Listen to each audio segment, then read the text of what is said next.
In this video, we're going to show you 3 hip flexor self-tests for groin pain.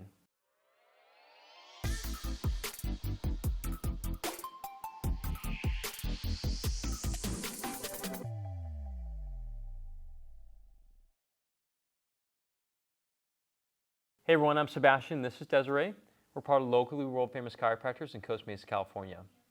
Now, hip flexor pain, most people feel it in the front of their hip, right? Correct. Okay, and it's hard to really know what's going on with that because you could have hip impingement, a labral tear, sports hernia, hip flexor syndrome, adductor strain. Adductors. A lot, right? Or maybe you just got a sunburn.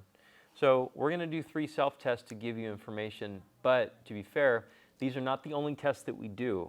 We link up more tests, gather the information, compile it, as well as your history and what goes on with you, to figure out what's going on with you. So these are just a little bit of a stepping stone, if you will. All right, so which test do you want to start with? We're going to do a hip flexor test here. So I'm going to have Seb lay down on his back. Okay. So he's going to be down on his back. He's going to pull. He's already got his leg up towards his chest like he's ready to go. He's going to take both of his hands and he's going to push against his knee. Now he's going to have a little fight here. He's going to try to pull his knee up towards his hands, and he's pushing against it with his hands in the opposite direction. Sorry, words are hard today. And what we're doing here is we're looking to see if he has true full strength or if there's any pain produced with this motion. Yeah. Would you agree? So I'd say this is, for me, it's a little bit painful, but it feels like full strength. Yeah, I agree. And so that's just one test that we are doing. Like Seb said, is we're going to combine these with multiple tests just to see where we're at and combine that information as we go. Also, the location of the pain is important too. So I felt it into here, which could be indicative of something like a hip flexor, but some people feel it right in here or in here, which is not. It's something else. It excludes it, kind of. And so 5 out of 5, I have strength, but it's painful. It could be something else too. If it was a hip flexor strain or a tear or a rupture, there'd be a 0. Yeah, it'd be pretty hard for them to be able to do the motion. Yeah, you wouldn't be able to get it up here at all. Yeah. But certainly wouldn't be able to force. The more you force, the more it should hurt, right? Absolutely. You're pushing against it. You're really working that muscle against resistance. So that would be a true strength test. So we're going to do next is going to be a modified, is it Thomas or Thompson? Thomas test. Thomas test. So I'll go ahead and set up here. Okay, so Des is the subject. And so first go ahead and grab one of your knees. And then I'm going to help her back on the table, but obviously home stuff you can't really do unless you have a helper, right? Okay, the reason why you do in this modified position is because we want to make sure that she gets full hip flexion on the non-symptomatic side first before we lay her down on her back. Now, what we're looking to see is, I'm going to take a peek at this section right here.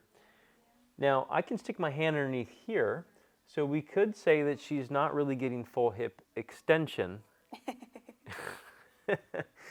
So something's restricting her from fully getting to the table at very least. But we can look at her shin angle here. It's really not too high. Some people will kick out, like they'll kind of be out here, and this is you're like, what's going on? Like either they're attentive to the position like Des is right now, or go and relax. And now we got a little bit more of a drop. So this would be more indication of like the hip flexor, the main one, like the iliopsoas being a problem versus an accessory group. Like it's going to be, go ahead and extend it out here. This might be one that crosses 2 joints, like the hip as well as the knee. And so that would be more of like rectus femoris, right? Correct. Okay. And anything to add to that? For this one, again, this one's kind of hard to tell if you were doing it on your own. I can't see what's going on down here with my leg. So I would suggest either having someone else with you look at the angle physically, or you can record yourself doing this one and then compare it later on and see what you're looking at. Yeah. Okay, go ahead and stand. The last one we're going to do was the standing test, right? Yes, the standing test. Okay. So right here, we decided we were going to stay, right? So he's going to physically pick up the leg. Now, the standing test is going to be a little bit different than the seated test that we were doing, or the laying test pushing up against your leg, because now we're checking the hip flexor in different ranges. If you can stand to the side. A true hip flexor works to flex the hip forward. So if you had true hip flexor pain, you might have difficulty just with like the starting motion of your gait when you're starting to take your steps, right? Would you agree with that? Yeah, like right here is going to be more painful, right? It's going to be a little painful because that hip flexor has to work to slide that hip forward. Now, what if I'm okay. Ooh, that really hurts into here. Now, it could be a hip flexor. It could be something else. It could be part of the groin. It could be hip impingement. Again, that's why we're doing all these other tests and assessments to take all of that data and information, put it together, and come up with the best possible working answers for you. Yeah, so that is a basic way of assessing your hip flexor at home with things like self-testing, but there obviously has to be more done.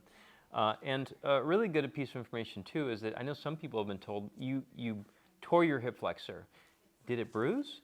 Did you have any bruising go down your leg? Because typically the history has to match the problem too. When you sat down here, you fractured your femur. Oh my goodness. No, she didn't. Okay, it doesn't match. So it has to match. So if you guys are looking for help, reach out to us. We're in Costa Mesa, California. Subscribe to the channel. All of our contact information is below. We'll see you next time.